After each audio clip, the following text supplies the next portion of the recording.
Oh, la vie d'un pirate à bord d'une frégate, c'est la plus belle des vies.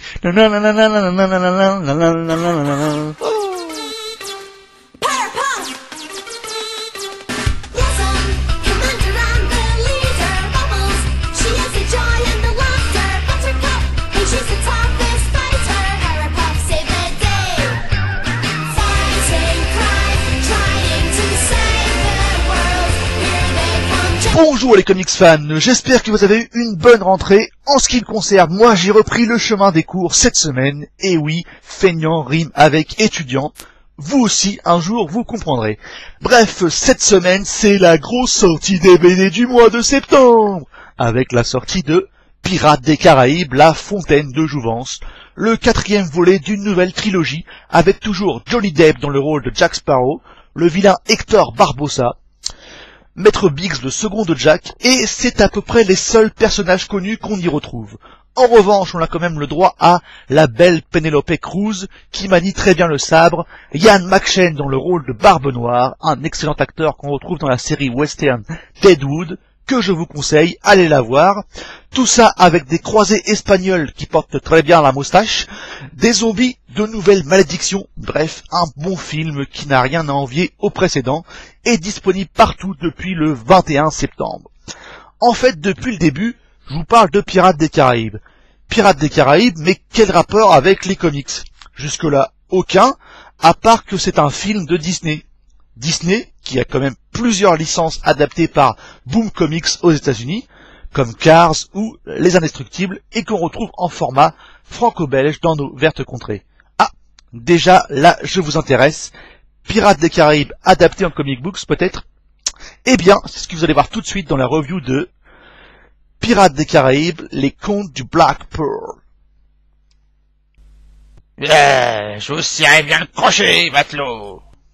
Alors il faut savoir que cette adaptation limitée n'est pas la première adaptation de Pirates des Caraïbes en France. On en a eu une chez Hachette en 2007, une adaptation destinée au jeune public intitulée Le secret du coffre maudit, réalisée par la française scénariste et dessinatrice Sophie Koechlin, qui a notamment dessiné les Clone Wars. Alors bon, déjà, les personnages dessus, on les reconnaît que vaguement, quoi.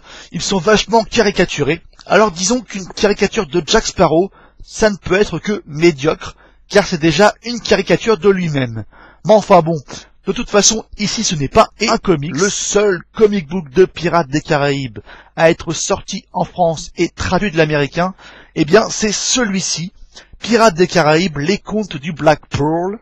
Alors, je vous le dis tout de suite, ce comic book n'est disponible qu'avec la promotion du DVD pour les adhérents au club France Loisirs ayant commandé avant sa sortie Pirates des Caraïbes 4. Ce qui est un peu dommage, car l'histoire et les dessins sont de bonne facture, mais nous y reviendrons plus tard. Oui, ça c'est de la belle jambe de bois, mon petit gars. Mais bon, avant, on va déjà commencer par une petite remarque sur la présentation. Alors déjà, le format, lui, il est assez étrange, hein. On dirait un livre pour enfants, du genre, je ne sais pas, Monsieur Patate. Enfin bon, c'est vrai que ça fait longtemps que j'ai arrêté de lire des livres pour les 3-4 ans. Bref, au-delà de ça, on a une couverture souple, cartonnée, avec Jojo en couverture, bien que celui-ci n'apparaisse pas du tout dans cette adaptation. Et pour finir, autre reproche, parce que le reste, voilà, c'est vraiment positif, on a au début et à la fin, 2 pages de garde, là, voilà, 2 pages de garde à l'imitation parchemin, qui ne servent à rien, parce qu'il y a que dalle d'écrit dessus, là. On dirait juste, voilà, des pages de notes, là, qu'on a à la fin des notices de jeux vidéo, donc vraiment inutile, quoi. Et une bouteille de rhum. Bon, sinon, passons au côté positif. Alors, le dessin, déjà, le dessin est vraiment super bien réussi, c'est du Tom Mandrake. Son dessin ressemble vaguement à du Igor Corday, mais qui aurait appris à dessiner. Donc c'est juste super bien foutu, quoi. Puis chose super importante, on reconnaît les personnages. Alors vous enlevez le texte, vous reconnaissez Barbossa, avec ses dents pourries, sa grosse barbe, et sa cicatrice sous l'œil. Alors franchement, vraiment chapeau d'avoir respecté ça. On retrouve même Ragati, qui arrête pas de paumer son œil, et son collègue Pintel, adepte des pourparlers. Donc c'est du tout bon. Il y a pas mal aussi d'effets d'ombre et de lumière, hein. En même temps, les aventures se situent en pleine mer, et tout ça, c'est vraiment super bien retranscrit. Quant au scénario, c'est du Brian Q. Miller, ancien scénariste de Bad Girl aux États-Unis, qui nous invite ici à découvrir les origines de la quête de la fontaine de jouvence, ce qui manquait un peu pour apprécier le début du 4e film, je dois dire. Mais tout de suite, passons à l'histoire.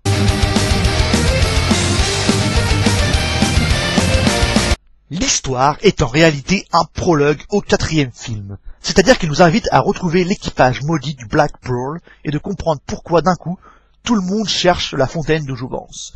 Et bien ici, on apprend que Barbossa et son équipage ont recueilli sur le bateau un jeune enfant qui se fait appeler Ponce de León. Sauvé lorsque son bateau fut coulé, Ponce est un jeune espagnol qui était prisonnier à Funchal. Barbossa essaye de l'amadouer, car Ponce de León est, selon la légende, celui qui aurait découvert la fontaine de jouvence, mais qui serait mort depuis. Et de toute façon, tout ça ne tourne pas rond pour lui, car c'est un enfant, et Ponce, même en ayant découvert la fontaine, devrait être un vieillard, voire mort aujourd'hui. Il décide malgré tout de le suivre et, arrivé sur une île, l'enfant se transforme en une sorte de démon qui cherche à tout prix à s'accaparer les âmes des pirates pour survivre. Mais ce qu'il ne savait pas, c'est que l'âme de Barbossa est maudite, et il suffit d'un rayon de lune pour dévoiler le poteau rose. Derrière le faux Ponce de León se trouve un cimetière de pirates. Ponce croit avoir gagné la partie, mais bientôt, le rayon de la lune touche Barbossa, ce qui laisse apparaître sa vraie nature d'âme damnée. De leur côté, Ragetti et Pintel se battent contre les esprits des pirates morts.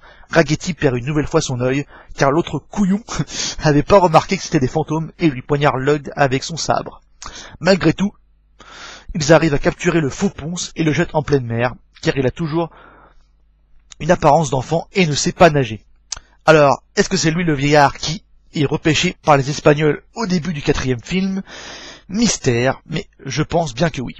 Alors, voilà, je vous ai fait découvrir Pirates des Caraïbes en comics. Alors, je pense que s'il sortait les épisodes américains en France, ce serait un véritable carton. Mais bon, pour l'instant, il n'y a aucun éditeur qui a pris le pari de les publier. Alors que moi, je trouve vraiment l'histoire et les dessins très acceptables. Sur ce, moi je vous dis ciao ciao. Regardez Pirates des Caraïbes 4. Si vous avez la chance d'avoir eu cette édition limitée, bah lisez-la et dites-moi votre avis. Moi je vous dis à la prochaine. N'hésitez pas à laisser un petit commentaire, un petit j'aime aussi si vous avez aimé l'émission. Abonnez-vous si c'est pas encore fait et partagez l'émission. Allez, ciao ciao les comics fans.